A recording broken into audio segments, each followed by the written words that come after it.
What it do, H-Town, what it do? On today's show, we will discuss Houston Texans killed by penalties again, becoming the most penalized team in the league. Hell was that?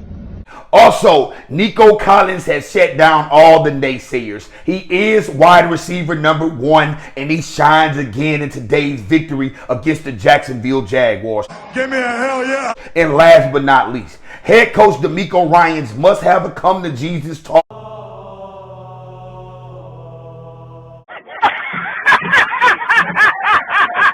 with this team about the dang penalties before the Buffalo Bills game next week.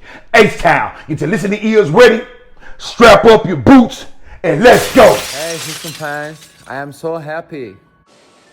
T-minus 10, 9, 8, 7, 6, 5, 3, 2, 1. Are you ready? I was born for this. Look, every Sunday, whenever we play, I get that text. Are you ready? Texas! The pitch. And Altuve hits it in the air pretty deep to left. Carter is back at the wall, leaves, and it is gone! It's gone! How do you like that? One game at a time. Green still with it. Gets it back, lets it fly, and got it! Win on two, 1-2. Welcome back, H-Town, welcome back. You could have been anywhere in the world, but you chose to spend a few minutes here on Everything H-Town Sports Debate Show. I'm your dreadhead host, Hot Topic TB, and like always, please don't forget to like, subscribe, comment, share, hit that notification bell so you can get the latest flames that your boy drop about your Houston Texans, your Houston Rockets, and your playoff Astros. Now on to the topic at hand, baby. The Houston Texans defeat the Jacksonville Jaguars 24-20. Oh my God, it was a nail biter, and it shouldn't have even been that close. But, you know, it's a division rival.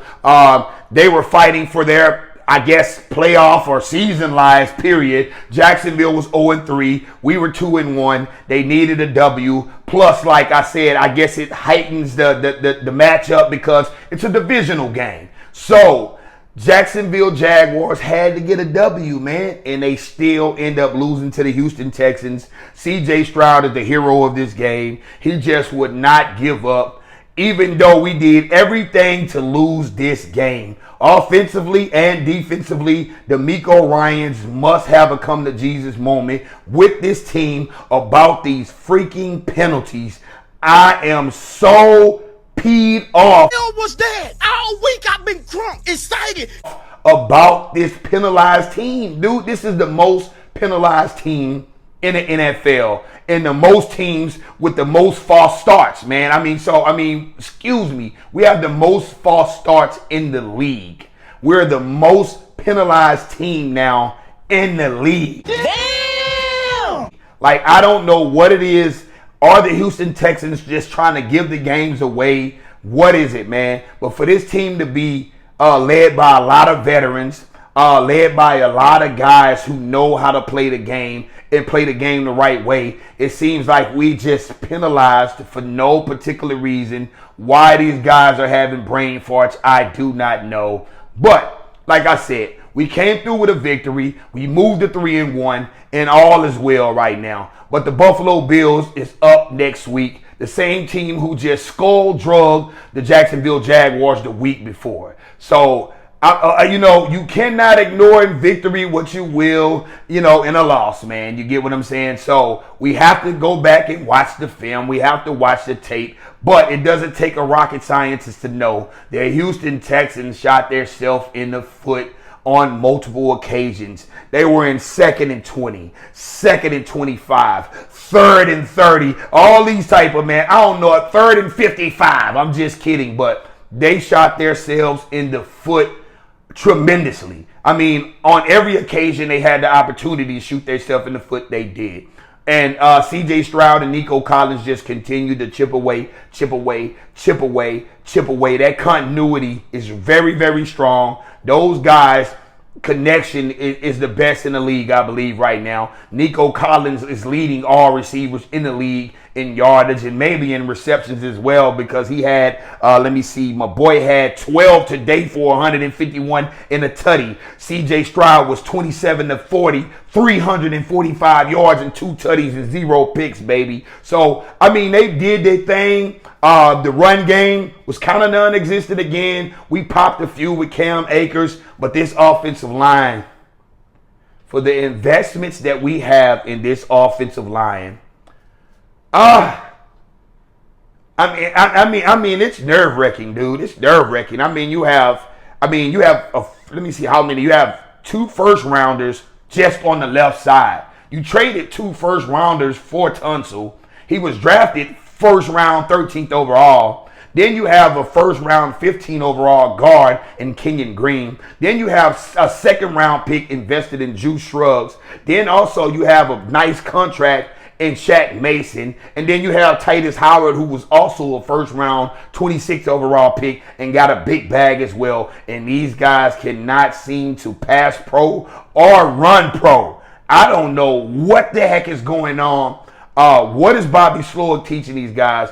But it continues to show up on tape, and a lot of teams and a lot of good teams will take advantage of that, and we will continue to lose. We have a lot of games. We cannot play the Baltimore Ravens like this. We cannot play the Kansas City Chiefs like this. We cannot step up to the Cowboys and play them like this, even though they are struggling as well, and they're not that strong of a team.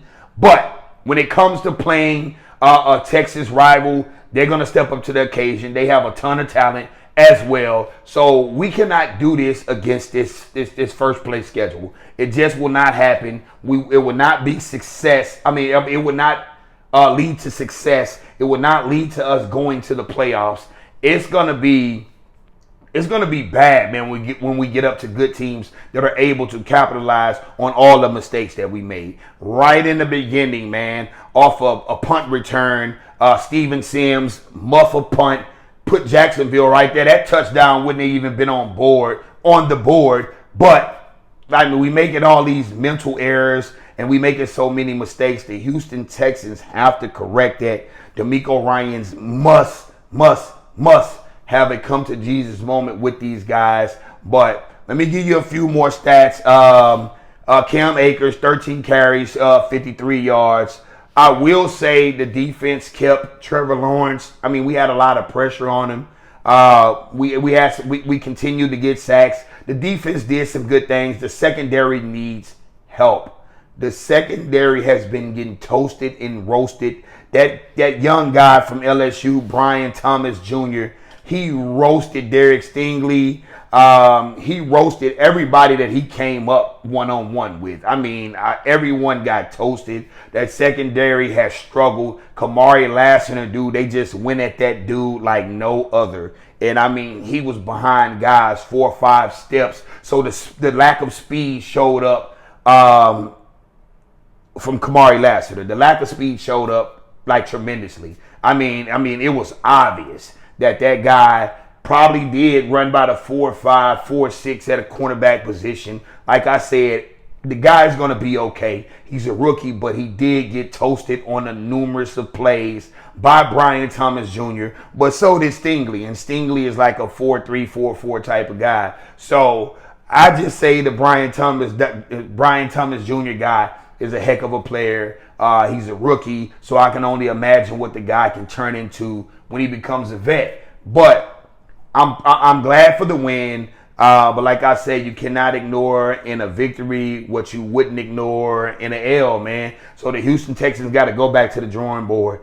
DeMeco Ryans is going to have to stop this friend type guy stuff and get behind closed doors and eat at these guys. I know they grown, man, but he's going to have to let these guys know what the standard is. And if you can't uphold that standard, you got to get up out this locker room or whatever. Whatever is whatever, man, because these guys are getting paid the bag on this offensive line. And C.J. Stroud is continuing to run for his life. He's continually to make. Are we making more plays off scripted than we making plays that are scripted? C.J. Stroud is just doing it like scrambling, running around, a scramble drill, wide open receiver, Nico Collins, that type of way. Most of his 300 and something yards were like the scramble drill. So Bobby Sloyd got to get that corrected. He's been exposed this year. Last year, C.J. Stroud was able to get it off quicker. I don't know. I guess they had less in the playbook that he had to deal with. But this year, Bobby Sloyd got to go back to the drawing board, because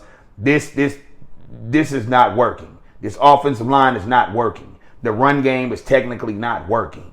But we had a little success here and there, better than last year. But the same thing, we had success here and there last year with Devin Singletary in spots. So, like I said, man, a great win. I'm going to be happy for the W. I'm not going to complain about the W. But the Houston Texans must fix this. Nico Collins is that guy. And head coach D'Amico Ryans must have a come-to-Jesus moment with this squad, man, or the Buffalo Bills will drag us through the mud next week. H-Town, I'm your Dreadhead host, Hot Topic TB. It's been real chopping it up with you guys. I wanted to give you a quick after-the-game reaction, and peace. Texas! Put some respect on our name.